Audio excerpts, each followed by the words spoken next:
This is Things You Might Not Have Heard. I am Jay Cleveland Payne, bringing you 8 stories from the past 30 hours that you felt this deem as conversational, and boy, number 7 will make you guffaw, or maybe not. But we do have 8 stories that you helped us to put into place here. The first story, actually, we pretty much did on our own because it's Hurricane Melissa, which ain't going nowhere now, now on its way to Cuba after passing Jamaica. We have an update on that one. Plus, we also have the grand story of Bill Gates, which oddly enough, your earworm today is based on Nelly because we have Bill Gates and Donald Trump letting him in, maybe, and aggressive monkeys. We'll let you soak on that one for a bit till we get to aggressive monkeys because they're aggressive. 8 total stories for the day. You can help us pick these stories out by going to our website. This is conversationproject.com. Finding out what we call the feeds on Facebook and X, so you can upgrade, vote in stories in and out as you want to see them. And of course, you can also do the thing, visit our website to see more about our sponsors and our partners, so you can be a part of what's happening here, including our sponsor that we're in spotlight in a bit, which would be Ground News. So as I said, 8 stories for the day to get you into the day. Turning up the volume. I had a little thing last night. If you looked into my feed today, you saw we talked on the In the Black podcast, so I had to adjust my sound for them. So now I'm back to being super hot for you guys again. You're welcome. Let's get into the stories for the day. Today happens to be the 29th of October. 29th day of the shutdown, by the way, 2025. Let's do this.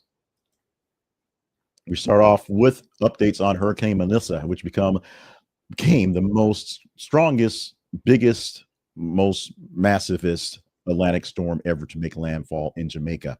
Sorry for all the butchering of the words, but it is what it is. Hurricane Melissa made landfall as a Cat 5 Jamaica, nearly 85 miles per hour, 185 miles per hour, placing it among the strongest Atlantic landfalls in record.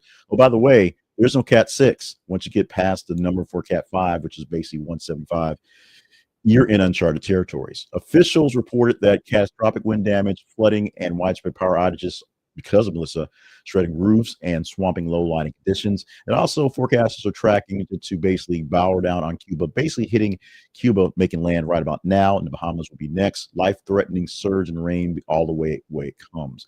The entire island, the entire nation of Jamaica now under the emergency declaration by its president because it's that bad. That way they can start working on how to get things fixed.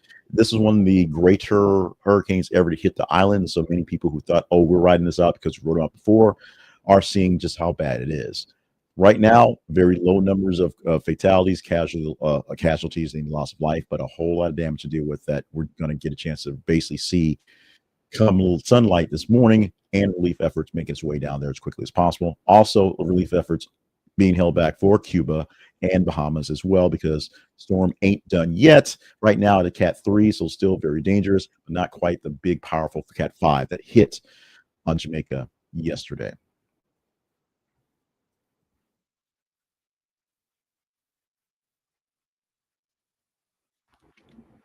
The CFBP session guidance that's going to reverse a prior stance allowed states to ban medical debt from credit reports, which opens the door for lenders to again look for those balances to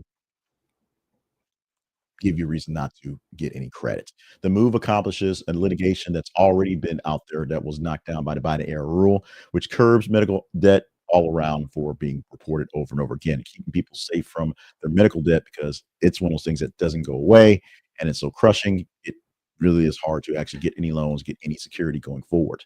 Consumer advocates warn the policy will depress scores for millions and raise borrowing costs for all, especially for renters and first-time home buyers. Strategically, the administration frames uniform national standards as a preferable way to patch the state work that's just all sorts of crazy in how people do credit. So making this a blanket statement is good. But why aren't they making a blanket statement the other way, and everybody just not looking at basically everybody ignoring as much medical debt as possible instead of throwing it all on the line for everyone? Strategically, the administration frames this as uniform national standards, but we'd also have to note you that rapid state level pushback is there. New bills aimed at limiting medical debt in collections rather than reporting. So there is still some fight in this cause. The fight, however, may be lost on many. Believe it or not, the Senate's actually in session. The House is not, but the Senate's in session and they're doing work. or they did work, or they're doing things, but they're not opening the government. What they did do is pass a resolution 52 to 48 to end national emergency underpinning the high tariffs on Brazilian imports. 5 Republicans joined the Democrats to get this thing done. The Brazil tariffs repeal faces long odds in the House, though, and likely a presidential veto because the tariffs are put on by the president. If it ever reaches the White House, passing the Senate, I'm sorry, passing through the House, which may never open again. Backers say the tariffs acted as a tax on U.S. consumers because that's how tariffs work. And misguided emergency powers, supporters call them leverage in trade talks.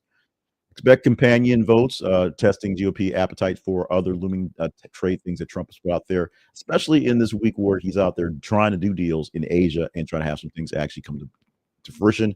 We'll see if the Democrats can pull together more Republicans to actually knock these things down.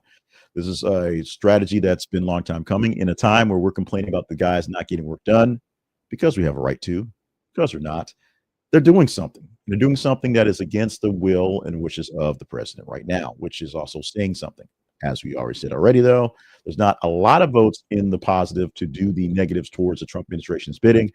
So if it gets close enough to Trump touching it, he usually has a pretty easy veto because it's going to be a hard chance to override that one going forward. Let's go to Sean Diddy Combs. This is a story we've floated around for quite some time, and other outlets have had it on their books in their top levels for quite some time because there have been other things to talk about, but this is one that may take a little more time to marinate.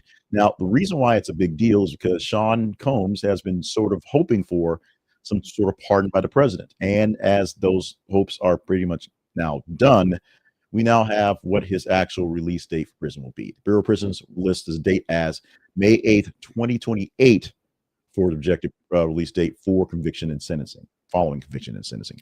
Media coverage notes that the prior chatter about the pardon basically has cooled down, so it makes appeals basically the only shot at this one. And of course, once he's in parole, to be released early on good behavior or something like that. But right now, the date that he'll probably get out after he goes in and serves as a full time, well, he's in, he hasn't actually left, is in 2028. Not that far from now, but enough time to, I guess, recover. Expect some filings to target some evidentiary rulings and jury restructuring issue stuff to basically get the case still overturned in times. Hopefully, they can do that in months, even though it's not weeks. But continue to see more people back away from Diddy, back away from his music, from his lifestyle, from his stuff. In the meantime, you'll see less people bumping his jams on the radio. They don't say it anymore, and they don't really play it on the radio. But you're going to see more people backing away from Sean Combs right now because it's pretty much a done deal. He's going to be in jail for a good bit of time. Quick pause in the news coverage to ask you a favor. Favor is give us some love, support, and some little extra nudging so that people will actually join in our News Nation conversation. We want you to like, share, and subscribe to the videos that you watch with us, the audios you hear on podcasts, and some of the clips back and forth. Now, it's really great to watch these here that you're watching here. This comes down live to at 5:45 or 5:30. It's 5:45 because 50 minutes in every weekday morning with 10 stories on Monday and 8 for us a week. But we also have other short clips, hot takes on things and various places all along the line. The more you like them, the more I know you like them. And it helps me do more of the better stuff. The more you like them, more algorithms think that you like them or people might like them. And it'll share it with more folks on its own. The more you share it with folks that may like it and watch it on its own, the more people will have in the queue. And if you're not getting this natively into your feed, if it doesn't come to you unless someone shared it to you, or you saw it on a random pop by the algorithm and you like us, subscribe. We can use more subscribers. We use YouTube as our measuring stick of how well we're doing, and we're doing very well, picking up the numbers, picking up pace for the end of the year. We use Facebook and X because we want you there as well, because that's where we have our conversations about picking the stories.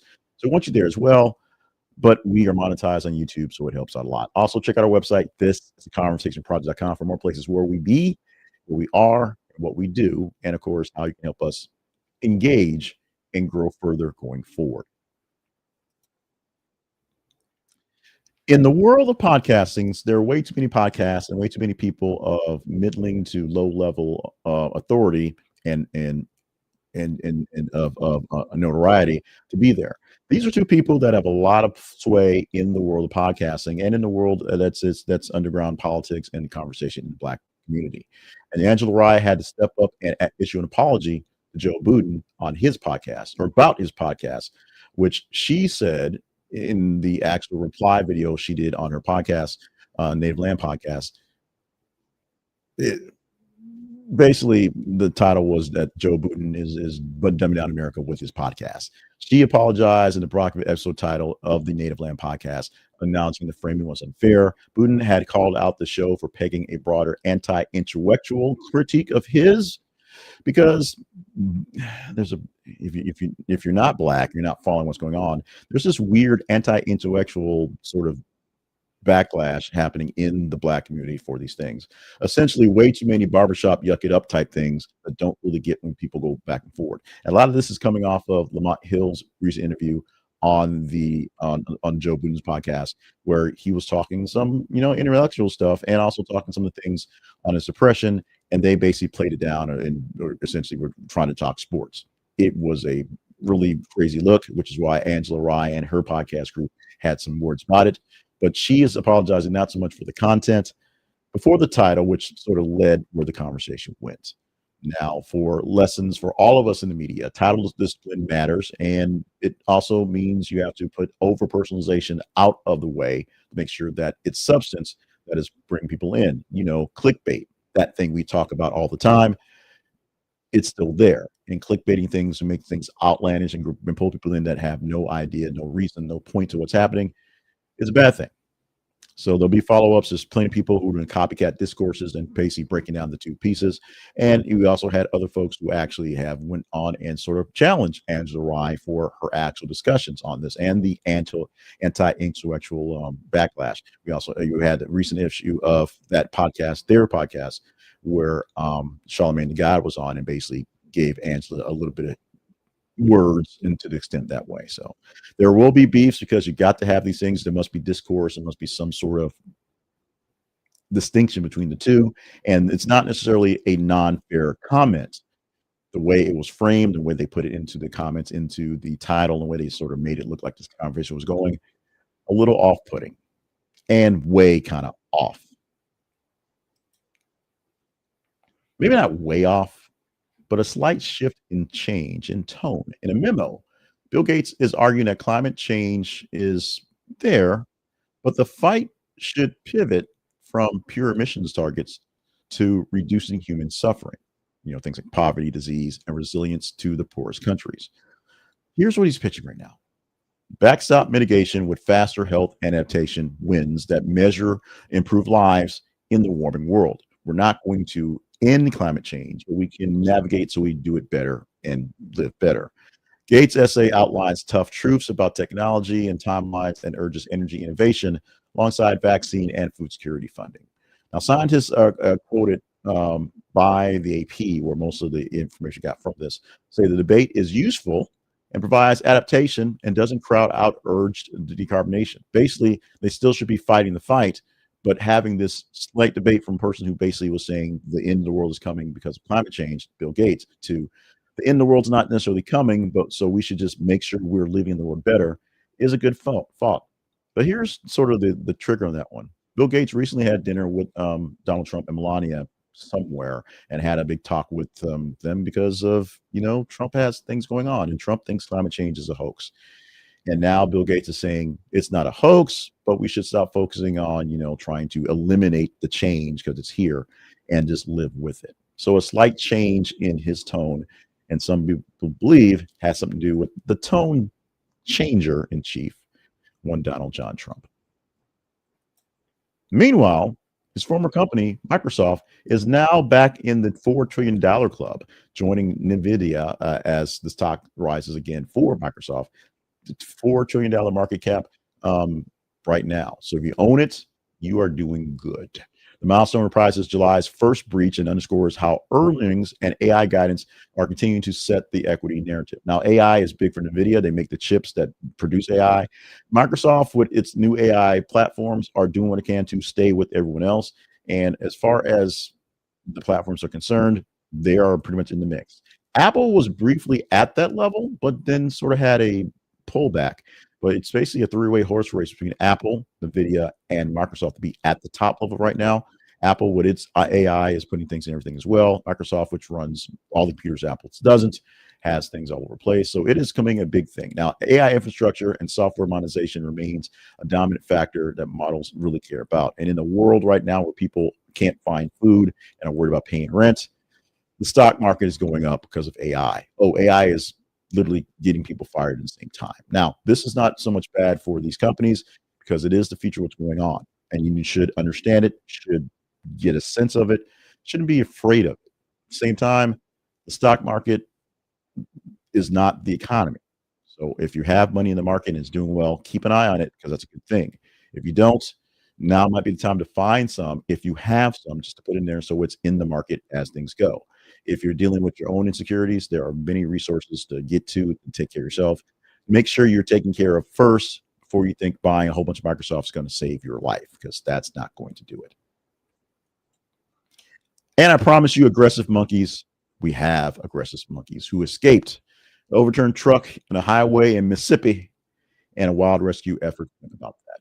A truck carrying rhesus monkeys overturned on I 59 near Heidelberg, Mississippi. Never quite been there, but you may have to visit now.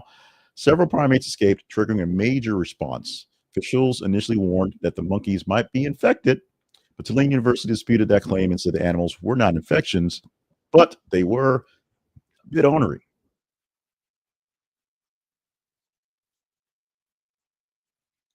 By the evening, authorities said all but one of the escaped monkeys had been captured or destroyed. One remained missing. No updates of that one this morning. Confusion over ownership and destination fueled the social media rumors. Agencies emphasize avoiding contact and calling 911 for any sightings then. And if you see the last remaining monkey, back away. Public health takeaways are that crisis comms need to be tighter in coordination when these things happen. Who owns the monkeys? Where they came from? Were they the 13 monkeys that are going to infect us all? Probably not. But it is a thing where people trying to hide their monkeys may have caused a calamity in Mississippi. Okay, all that silliness is done. Let's get on to something a bit more serious, more meaningful for us, and that is our spotlight sponsor, which is Ground News. And if you want to fact check me or fact check yourself or fact check monkey stories, Ground News is a place to do that. Ground News will offer you great news coverage because it offers you all the coverage of all the news, and you can pick and choose literally from what you want to. When people say do your own research, you can do your research from various different sources who all say similar things in the bits and pieces, but may say competing things in the headlines and in how things are portrayed. You can figure out what a story is really trying to tell you and what is really happening on a local level, on a national level, or on an international level with the stories that are produced by Ground News. And Ground News is a proud sponsor we've had here, and they offer you a great deal by using our affiliate link. We get a small commission for you from them. You get 40% off the Advantage plan and all their news plans. They get new subscribers and a new lease on life. We use them daily to check out stories and swap things up and see how deep some stories go, because some things seem like they're really overplayed by Republicans and some things are really overplayed by Democrats as you look in those silos and look in those aggregators. And it's true. So we do what we can to see what we can. There we go. So if you want to see more on your own, do your own news research, I suggest Ground News. This is the conversationproject.com/. Ground News is the link for our affiliates. So as you said, we get a small commission back for you getting 40% off your plan that you choose. Our website, home, this is the conversationproject.com. Our email address, the conversationinbox@gmail.com. And the feeds we set on Facebook and X is where you can find every 50 minutes or so us posting news articles for you to engage in. And if you engage in them, that tells us you probably want to talk about it. And if enough engagers come up there, we'll pull these stories in the morning before we do this and write the script. About 30 hours worth of news stories to look for from midnight to about 4 a.m. And we'll see which stories are picked well. If we pick the wrong stories, you believe, email and reply. We'll do that as well. Quick shout out to Asia Demary, who popped in live with us with a comment. Thank you so much for being a part of the show with us this morning. And if you're watching this live somewhere, let us know where you're watching from, or on a recording. Let us know when you're seeing it, why you're seeing it. Literally, because it's got shared to you or you got a like for it, and what we can do to do things better and do things less worse as of right. Today, we have wrapped up the Wednesday, October 29th edition of Things You Might Not Have Heard for 2025. I am still Jake Lee from Payne, and this is still the Conversation Project. And so, as long as we're here, we're going to do our best to have conversational topics and news articles and updates, things like that. You are a part of the story. You are part of the show. You're part of the editorial team. You make it happen. Follow us in the feeds. Consider being a partner and do what you want to do to just be better at news, because that's what we're trying to do. Be better at news in general. Love you. Mean it. Looks like the streak of 2 days in a row has gone great. Let's see if we can go for 3 in a Thursday edition of this thing here.